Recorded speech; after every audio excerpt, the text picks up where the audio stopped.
Toute une vie dans... Depuis la baie vitrée de mon salon, la vue est imprenable sur des rangées d'immeubles, des guirlandes de fenêtres allumées où les gens font leur soirée, des appartements où la vie se passe au cas par cas, dans une modulation de tons jaunes. Certaines façades sont assez proches pour voir précisément le spectacle. Aux autres, je ne distingue que des petits êtres lointains, des figurines. À un moment, j'ai la sensation de sentir vibrer mon téléphone au fond de ma poche. Objectivement, je le sens. Alors que non, personne n'appelle. J'ai souvent cette illusion-là, dans la journée, de le sentir frémir le long de ma jambe, dans la poche intérieure de ma veste. Souvent même, je jette un œil. Rien. 2 milliards d'abonnés dans le monde, 2 milliards de possibilités et si peu d'appels pour moi. Il m'arrive même de faire semblant de téléphoner. C'est vrai. Quand j'aperçois de loin un importun, un collègue qui pourrait me parler, ou simplement pour me donner une contenance dans un endroit où il y a du monde, dans un de ces grands moments de solitude. Il m'arrive même de le faire chez moi, à la fenêtre. Depuis que je ne fume plus, je fais semblant de téléphoner. Je ne voudrais pas que mes vis-à-vis pensent que je vis seul à ce point. Ce soir, ce n'est pas que je sois plus célibataire que d'habitude, c'est juste que ça m'apparaît. Assis, dans le canapé, je fais défiler la ribambelle de contacts en sommeil dans mon portable. Dès la lettre A, j'en vois qui n'appellent pas. Des numéros sans présence.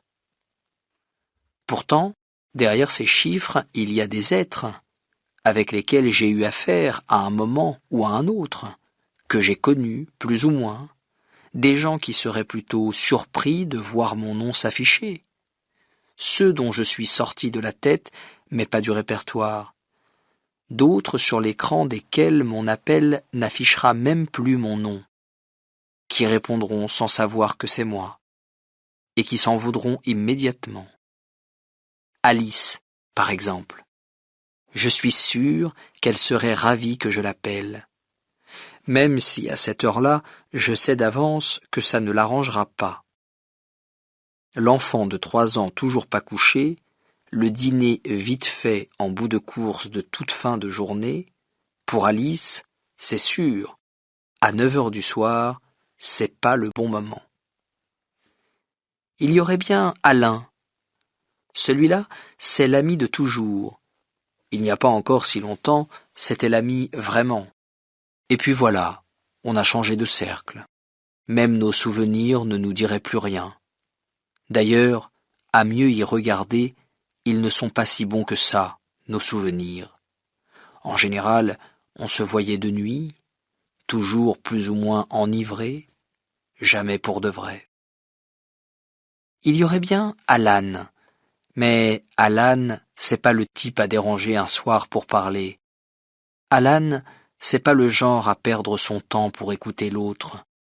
Alan est un garçon qui va bien d'une façon permanente, toujours entre 2 rendez-vous, 2 taxis, 2 histoires. Anne, par contre, c'est quelqu'un de doux, mais consciencieux. Si je l'appelais, tout d'abord je ne couperais pas à la franche explication. Comment ? Après 3 mois sans donner signe de vie, d'un coup tu te mets à m'appeler comme ça le soir, et il faudrait que je sois là, que je te réponde. Appeler Anne, ce serait reprendre une conversation laissée en plan en septembre. Tout l'été on s'était vus, 3 mois à se fréquenter, on a même passé plusieurs nuits ensemble, et puis, au retour d'un week-end raté de septembre, je n'ai pas répondu à un de ses textos. Elle a laissé 2 de mes appels sans réponse, et à partir de là, on s'est laissé tomber. Anne-Lise, c'est le genre de numéro que je devrais effacer. Mais j'y suis attaché à mes numéros. Je les garde, comme des souvenirs à revisiter. André, un collègue, on s'était échangé nos numéros parce qu'on ne pouvait pas faire autrement. Ça arrive parfois de prendre le numéro de quelqu'un tout en sachant qu'on ne s'en servira jamais. Audrey, ce serait plutôt étrange, après ce qu'on s'était dit il y a un an. Aurélie aurait vite fait de trouver la faille. Elle s'inquiéterait de savoir si je ne suis pas dans le café en bas de chez elle. Bastien, par contre, à coup sûr, il me demanderait où est-ce que je suis en ce moment, en priant pour que je sois dans un bistrot, histoire de me rejoindre. Avec Bastien, ça se terminerait avec le vin bien plus qu'avec le cœur. Avec Blanche, ce serait plus calme. Au mieux, elle me dira de passer, de m'asseoir. Elle me regardera en restant debout. Elle me parlera tout en passant sa main sur mon visage, fignolant un air grave. Avec Blanche, je serai encore une fois l'inabouti, le pauvre type qui ne sait pas s'y prendre. Avec Blanche, ce sera la pluie sur le cours de Vincennes, la marche interminable jusqu'à l'arrêt d'un bus.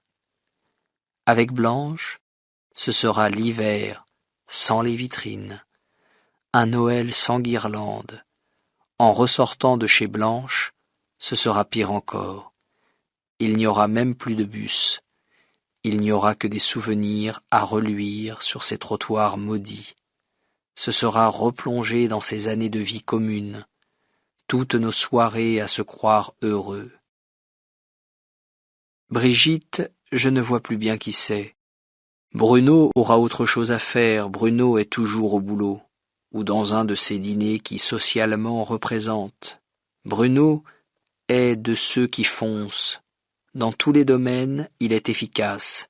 Si ça se trouve, pour faire 4 mômes, il n'aura fait que 3 fois l'amour. Je dis ça à cause des jumeaux. Dès la lettre C, l'alphabet me gagne comme une eau froide. Camille, la pauvre, elle a déjà tellement à faire avec une vie qui n'avance pas, même les bonnes nouvelles l'inquiètent. Alors l'appeler un soir à l'improviste, ce serait la faire douter un peu plus. Aux immeubles voisins, il y a moins de lumière. Les cuisines sont en mode veille, les salons ondulent dans les tons bleus. Après un petit moment de réflexion, me revient que Christine est une cousine.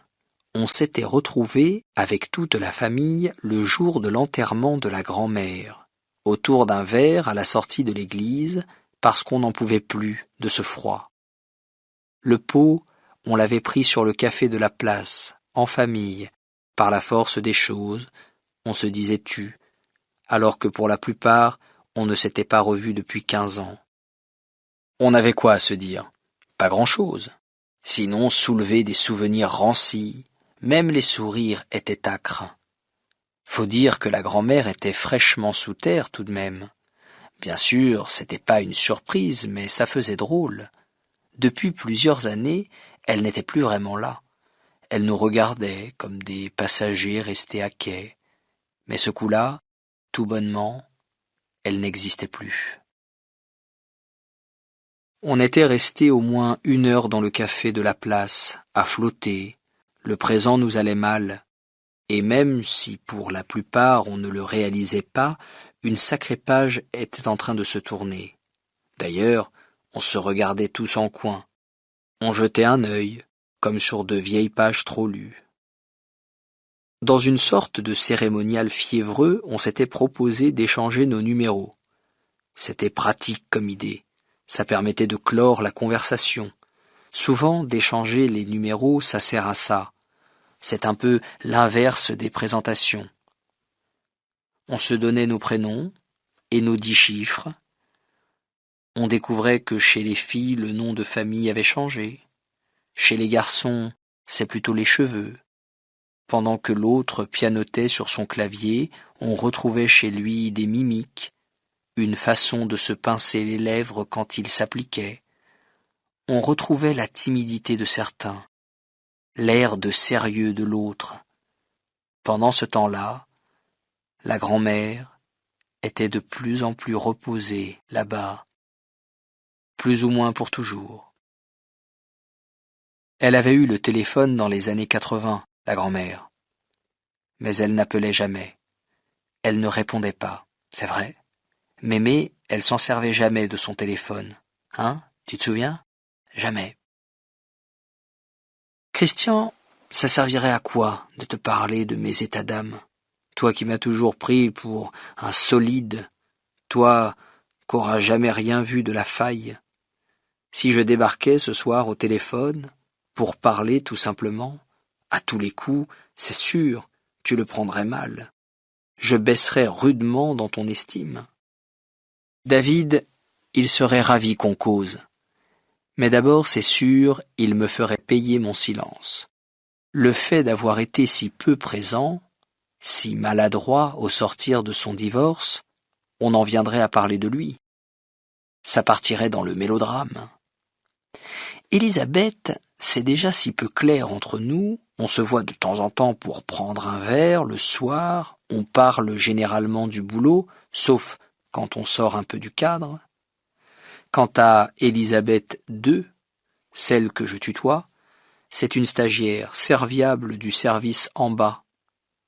On s'était échangé nos numéros un soir qu'elle avait profité de mon taxi, sans équivoque, vraiment, ou alors un peu, je ne sais plus. En tout cas, on ne s'est jamais appelé. Élodie, c'est quelqu'un auquel je n'ai jamais rien compris. Éric, tu es perdu, Éric. D'ailleurs, je ne vois là qu'un prénom, alors que des Éric, j'en connais plusieurs. Je ne sais même plus auquel fait référence ce numéro. C'est un Éric global. Ce qui serait drôle, par contre, ce serait d'appeler pour voir, sans savoir lequel répondra vraiment. C'est vrai que ce serait drôle. Mais là, ce soir, je n'ai pas le cœur à ça. Ou alors il faudrait masquer mon numéro. Quel intérêt? Pour lui, aucun, et pour moi, l'espoir bien mince de faire une découverte, de tomber sur la bonne pioche. Le Éric auquel je ne pense plus. Le Éric miraculeux, qui serait prêt à prendre de mes nouvelles. Non. Des Éric, il y en a plein le silence. Ou alors oui, celui-là, Éric bien sûr. Oui, c'est sûrement ça. Lui par contre c'est un homme à l'écoute. Lui c'est l'assurance d'une âme souveraine. Un type qui serait même prêt à me dépanner de 1000 € si vraiment c'était ça le problème. Éric, mon ami, mon frère de cœur, toi qui es parti vivre là-bas, du côté des dunes et de la terre à vigne, dans une campagne résolument de campagne. Bon sang, on s'est totalement perdu de vue, toi et moi. Amer constat de ce que la distance tout de même sépare. Pourtant, je suis sûr que même après toutes ces années, toi, tu écouterais, que tu saurais même trouver les mots. T'en manques pas de mots, t'en as même plein ton sourire, un sourire reposant, comme une plage de printemps, de celles vers lesquelles t'habites à présent. Mais bon, après tout, qui me dit que c'est bien toi, le Éric qui se cache derrière ces 10 chiffres-là? Avec Ève, on s'est servi de nos corps, et le temps qu'on se sera servi de nos corps, on se servait beaucoup de nos numéros, 20 fois par jour. Entre les appels et les textos, c'était trop, souvent pour se dire n'importe quoi, s'envoyer des mots crus, s'échanger nos envies d'être à poil, fixer l'heure et l'endroit, parce que ça changeait toujours. Ça faisait partie du jeu. Avec Fabienne, on ne sera jamais allé jusque-là. Me mettre à parler de moi avec Florence serait parfaitement malvenu. C'est mon frère, au sens génétique s'entend. Autant dire que de toute la liste, c'est sûrement celui qui me connaît le moins. Quant à France, elle me connaît bien. Mais elle est en Chine depuis 2 ans. Mes jours tombent en pleine nuit. Mes soirs se perdent dans ces matins. En appuyant sur la molette, je fais défiler les incertitudes. Françoise, Frédéric, Frédéric, Georges F, Georges G, Gildas, Gilles, Guy, Héléna, Hélène, Hervé, Huguette, pas moins de 3 Jean-Pierre, Jean-François, Juliette, Luc, Lucie. Je débranche le téléphone de la prise et vais m'asseoir sur le lit. Et c'est là qu'à ma grande stupéfaction, à la lettre M, je tombe sur moi. L'entrée « moi », celle à laquelle j'ai enregistré mon propre numéro au cas où, si un jour je ne l'avais plus en tête au moment où on me le demande, mon numéro. Ça peut arriver. Souvent c'est même le sien qu'on connaît le moins, c'est vrai. On ne s'appelle jamais dans le fond. Alors si j'essayais, pour voir ce qui se passe quand on m'appelle. Sans même un bout de sonnerie, je tombe directement sur mon répondeur. Ça fait drôle de tomber sur ma voix. Bonjour, je ne suis pas là pour l'instant, merci de me laisser un message et je vous rappellerai. Tu parles. Et là, une voix impersonnelle enchaîne. Après votre message, vous pourrez le modifier en tapant 1. Après le bip, je marque un temps. Et là, que dire? C'est idiot. Alors comme ça, pour jouer le jeu, plutôt hésitant, je laisse un message. Bonjour, j'appelais pour prendre de tes nouvelles, savoir comment ça allait. J'espère que tout va bien. Là-dessus, je marque un blanc. Terrible. Je vais pour dire au revoir, mais le bip conclut pour moi. Je me raccroche au nez. Ce n'est pas simple de se laisser un message à soi-même. C'est intimidant. Rien n'est plus intimidant que de se parler à soi. Les mots ne viennent pas. On fait des silences, on n'ose pas. On se sent tout bête, alors que dans le fond, où est le mal? Tout à l'heure, je reprendrai la liste. Je passerai du côté des N. On ne sait jamais. Des O. Je n'en ai pas. À P, il y aura mes parents. On verra. En attendant, je mets le téléphone dans ma poche. Même pas rechargé, je le garde sur moi. C'est une manie de l'avoir toujours sur moi. Je passe dans la cuisine pour voir à quel point je n'ai pas envie de faire à manger. Dans le frigo, qu'est-ce qu'il y a? Pas grand-chose. Rien de léger. Faute de mieux, je sors la bouteille de rosé, et c'est là que d'un coup, je sens que ça vibre. Oui, dans ma poche, ça se met à vibrer avant de sonner. C'est la messagerie. Sur le coup, je n'y pense pas, j'écoute le message tout de même, après quoi on me donne le choix de le sauvegarder ou pas. Décidément, je n'aime pas ma voix.